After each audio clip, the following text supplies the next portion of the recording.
Hi, my name is Dom Eggert, and I'm a teacher and writer for Kaplan. I'm excited now to take you through lesson 6.4 concerning the third category of questions that you'll see on the CARS section, the Critical Analysis and Reasoning Skills section of your MCAT. And these are reasoning beyond the text questions. Now you may recall seeing the CARS question strategy in lesson 6.2 on Foundations of Comprehension questions, and it was reiterated in lesson 6.3 on reasoning within the text. But once again, we want to recall that with CARS questions, the big difference is that you won't be looking at the answer choices, but you'll only be taking as much as you can from the question stem, and that when you're planning your attack, there's no outside information that you need. Everything is going to be coming from your outline and from the passage itself. So you use that to make a prediction and find an answer by matching, eliminating, or guessing. Now, the learning goals for today's lesson concern the two types of questions that fall into this reasoning beyond the text category. On the one hand, we have apply questions. These are going to require you to take information from the passage and put it into a new context. So you'll see some new information in the question stem or in the answer choices, and you'll have to see how it connects to the information that was given in the passage. The other type, strengthen, weaken beyond passage questions, are questions that will typically test you on the arguments within the passage, and you'll have to assess how new information that's introduced either in the question stem or the answer choices has an effect on those passage arguments. So we'll be taking a look at both of these types of questions when we look at an example passage below. This question types map is something you've actually seen before, breaking down the different large categories of questions and the types that fall within each of them. In lesson 6.2, we covered 30% of the questions, those that fall into the category of Foundations of Comprehension. Lesson 6.3 covered the 30% that includes the reasoning within the text category. And now, in 6.4, we'll be covering the most prevalent of these categories, reasoning beyond the text. These account for a full 40%, more than a third of the questions that you're going to see on test day. So the MCAT's definitely going to want you to be able to understand how to apply new information to these passages that you read, how to make these connections between these different sources of information and find the commonalities, the analogies between them. So we'll begin by taking a look at two paragraphs from a larger passage. Take a moment now to read through these paragraphs and fill in an outline labeling each of the paragraphs just as you would on test day. But don't take a look at the questions yet because we'll do those together. So take a couple minutes and read these paragraphs and outline them. Now that you've had a chance to look at the passage and try your own hand at outlining it, let's take a look at what's here. The first paragraph is really consisting of a series of questions that are, in effect, framing the issue that the passage will talk about. We start off with this contrast between within and without, two potential sources of happiness. The follow-up questions are essentially reflecting each of these views. So we have external circumstances, external suggesting that it comes from without, and we have on the contrary this difference keyword asking about the internal attitude that is being cultivated. So in the first paragraph we have these two theories of happiness, within versus without. In the second paragraph, though, we've got a bit of a change here. There's this psychologist, Jonathan Haidt, and his book, The Happiness Hypothesis, which takes a different approach to it. There's this interesting phrasing suggesting that it's neither within nor without, or more accurately, and this is important for gauging the author's opinion, both. So it seems like Haidt's view is that we need a combination of the two. So Haidt concludes, we've got this conclusion keyword, that true happiness is going to come from between. So it's a mix of internal and external. And we get a quotation that just comes presumably from Haidt's book. So the second paragraph presents for us the view of the psychologist Jonathan Haidt that happiness actually comes from both within and without, what's known as between. After reading these two paragraphs, we now find that we have three theories about happiness: within, without, and between, and a little bit of the reasoning behind each of the theories. Now that we've looked at these two paragraphs, we can start to answer some questions about them. This first example is a classic apply question. You can tell from the question stem, it uses the phrase most analogous. So an analogy is a new type of situation that will be somewhat related to what's discussed in the passage, but it's not going to be exactly the same. So like any apply question, we need to locate the relevant information from the text, and then we need to extrapolate it. So for this question, we're going to need to find something analogous to the idea that happiness comes from between. If we return to the text in paragraph 2, the relevant phrase was that Haidt concludes that true happiness comes from between, requiring a mix of internal and external conditions. You might also recall that it was a suggestion that we have both rather than neither. So the match for this particular answer is going to be D. The development of complex human traits requires a delicate balance of nature and nurture. So we need both of these characteristics, nature and nurture, to bring about certain complex traits. This wasn't really discussed in the passage exactly, of course. It's only an analogy, but it's another type of both and situation. Notice that answer choice A, which is a tempting trap, is actually going the neither nor route, saying that humans are neither good nor evil, but somewhere in the middle. That could be a meaning of between, but it's not the way that the author and the psychologist Jonathan Haidt uses the phrase between. It's a both and, not a neither nor.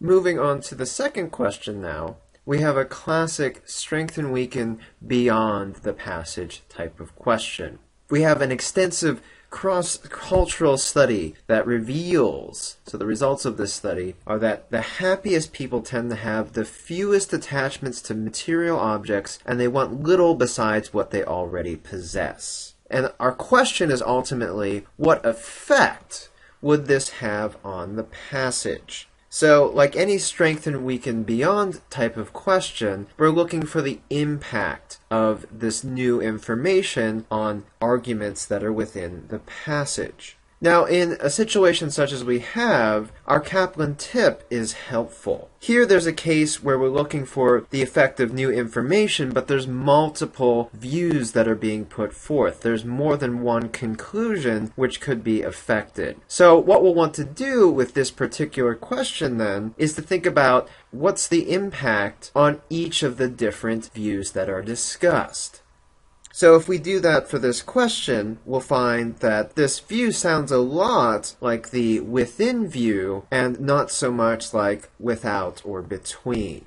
So the study's results would strengthen the within hypothesis, weaken the without hypothesis, and weaken the between hypothesis. With that, it should be relatively simple to see that choice B is the only answer which actually falls into one of these categories by challenging or weakening the view from without. So now that you've had an opportunity to see the two basic types of reasoning beyond the text questions, we'll give you a chance to finish looking at the passage and try a few questions on your own for practice. Thus far, you've gotten a taste of reasoning beyond the text questions. We saw these first two paragraphs, and then an example of an apply question, and a strengthen, weaken beyond the passage question. Now what we'd like you to do is take a few moments, about 3 minutes, to read the remaining 3 paragraphs of this passage that make it a full-length MCAT CARS passage.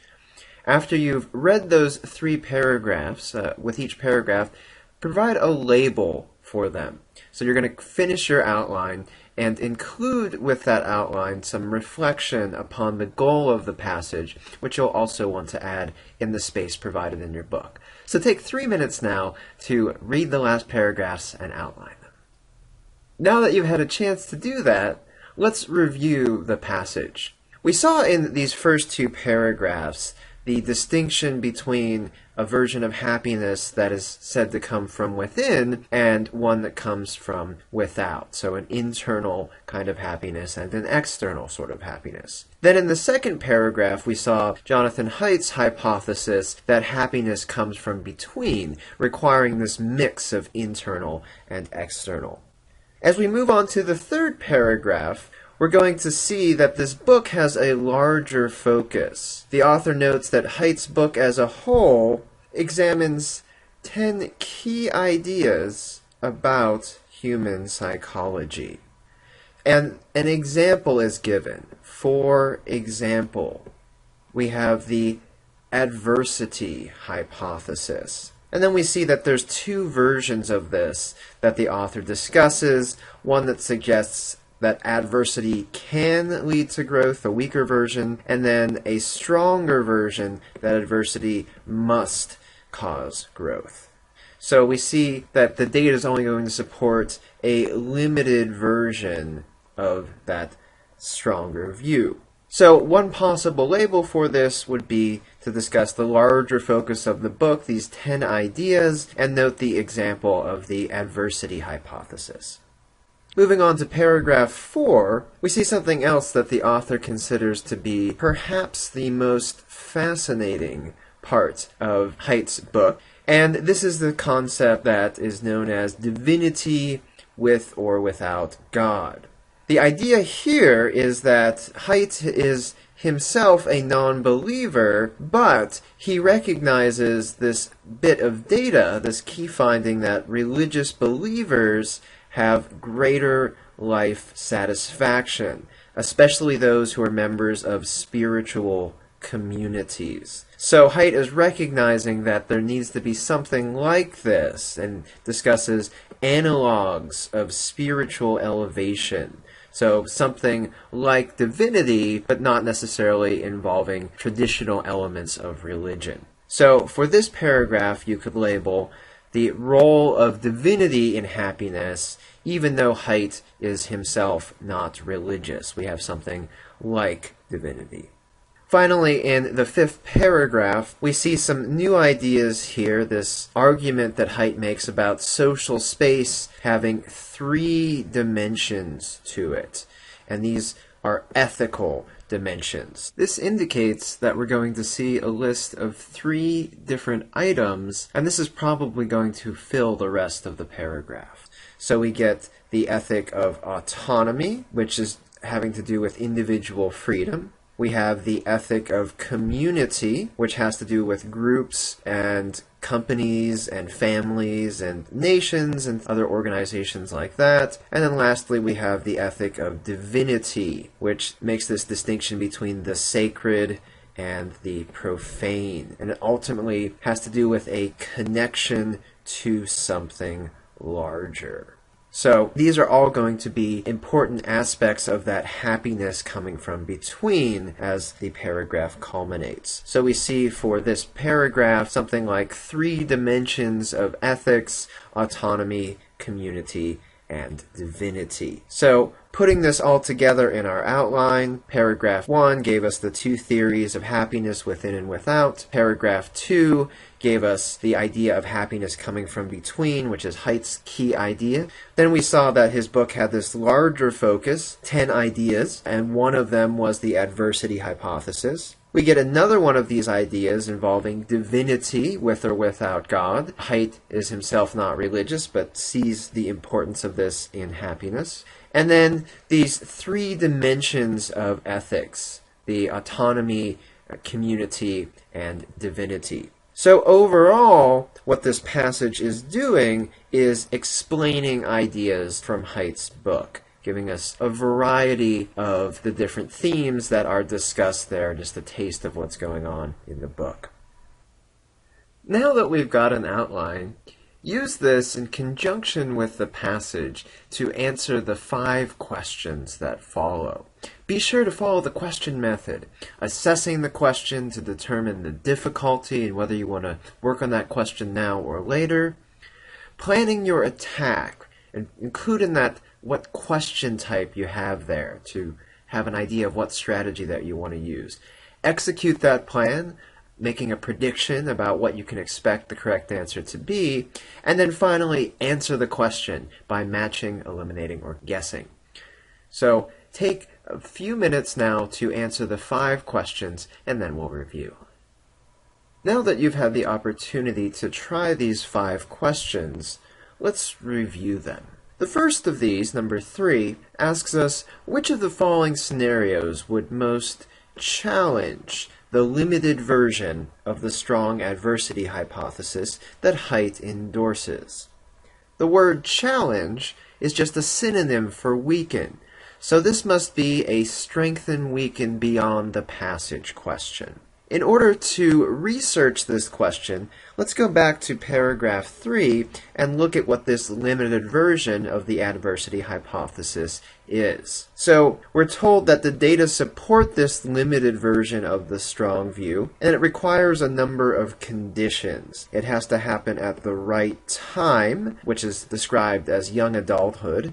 It has to happen to the right people, those that have social and psychological resources to manage what happens, and it also has to happen to the right degree. So it can't be so severe as to cause post-traumatic stress disorder. So if we want to find something that challenges this limited version, we should look for a situation that meets these conditions, the right time, the right people, and the right degree, but that does not lead to psychological growth. If we look at the answer choices, we'll immediately see that A does not work because we have an old woman, which is not the young adulthood situation that we're looking for, and B similarly does not work because a middle-aged man is also not in young adulthood. However, when we get to choice C, we find this has exactly what we're looking for. There is a young man, so we have young adulthood. He has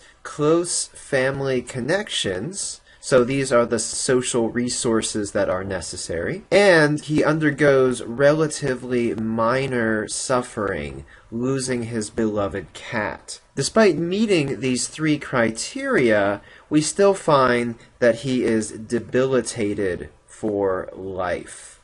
So he does not grow as a result of this suffering, even though it met the conditions. This will clearly give us what we want.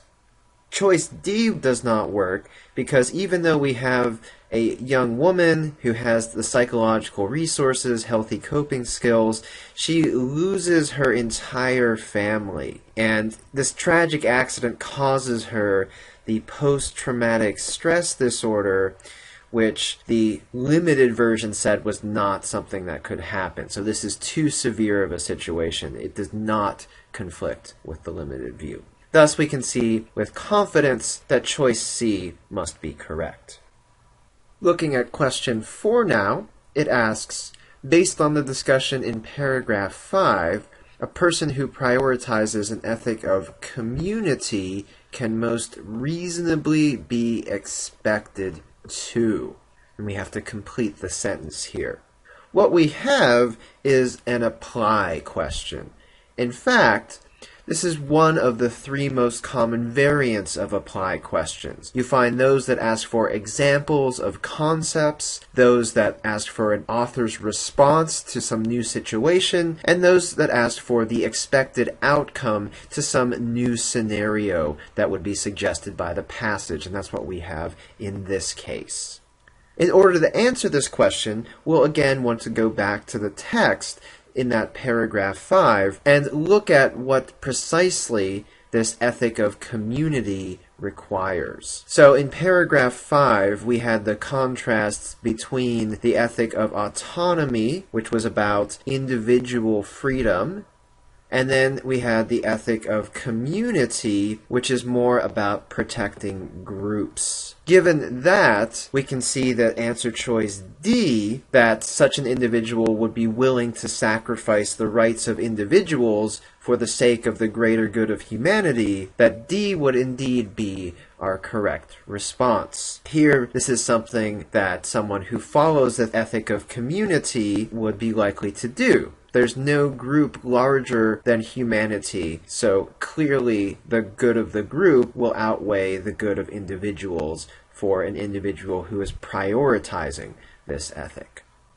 Question 5 asks, which of the following would the author be most likely to characterize as an example of happiness that comes from without? So this is another apply question, one of the common variations in which we're looking for a specific example of something that's discussed in the passage. So let's look at paragraph 1 and look at that definition of happiness that comes from without. There was a question that asks, do we achieve fulfillment when external circumstances happen to satisfy our desires? So these external circumstances are what constitutes happiness from without, so we need to see this external form of satisfaction. Looking through the answer choices, we see some variants that look like happiness from within, or happiness from between even, but the one that is happiness from without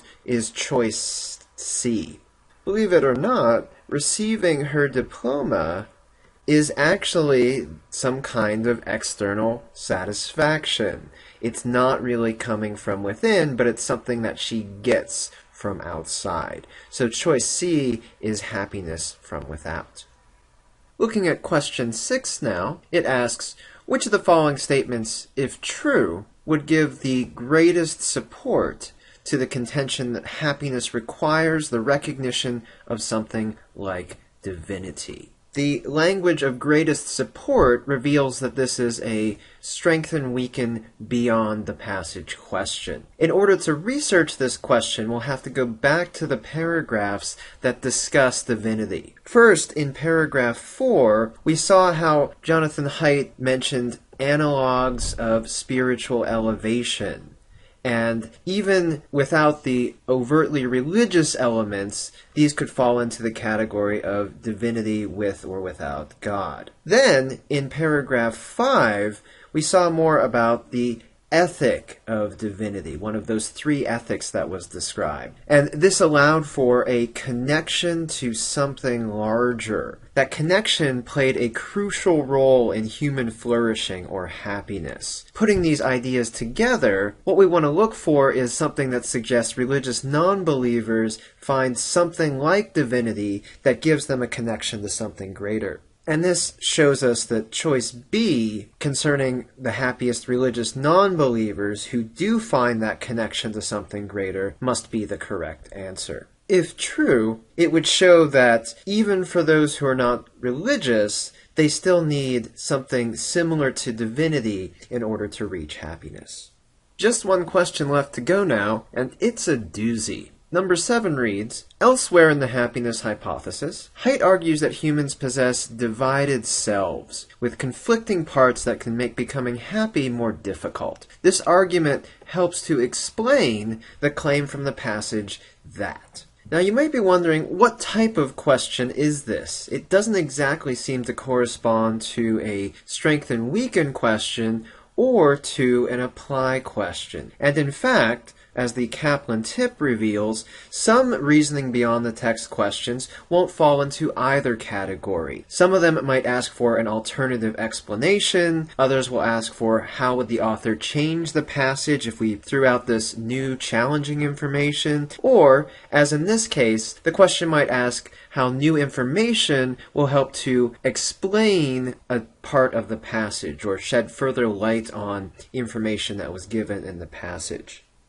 So for this question, we find we have an other reasoning beyond question. These are relatively rare, but you're likely to see at least one of them on test day. In order to answer this, we should go back to the passage and think about any parts of it that seem similar to this idea of divided selves. And in fact, in paragraph 2, there's a suggestion that one of the conditions for this happiness that comes from between, which Haidt endorses, is coherence among the parts and levels of your personality. So we want to find an answer choice that's similar to this idea of coherence among conflicting parts. And we find that in choice A. Harmony between these different levels, in other words, coherence between them, is essential for happiness. It's one of these conditions. That makes a lot more sense if we understand that people are made up of these conflicting parts. And that's it for the lesson. Let's review what we've covered. We looked at 2 different question types, both of which fall within the reasoning beyond the text category. We found apply questions, and what distinguishes them is that we're taking the passage and applying it to some new situation. So the direction is from passage to new information. To answer these questions, we need to find the relevant ideas from the passage and look for analogies or similarities, points of comparison between the passage and the question, either the question stem or the answer choices. Then, with our strength and weaken questions, remember that we saw strength and weaken within when we're looking at reasoning within the text. Here, when we're going beyond the text, we find that we're moving from our new situation to the passage. So this was the reverse of the way in which apply questions are going. Given some new information, what effect does it have on the text? So we want to isolate the arguments from the passage and figure out how does this new info fit? Does it strengthen? Does it weaken? Does it have no particular effect? We need to determine what that is. Congratulations! You've now completed lesson 6.4 on reasoning beyond the text questions. If you've already completed lesson 6.2 on foundations of comprehension and lesson 6.3 on reasoning within the text, then you've finished all of the lessons on question types. With the Kaplan strategies to answer these questions in hand, you're now well on your way to a higher score on test day. Good luck as you continue preparing for your MCAT.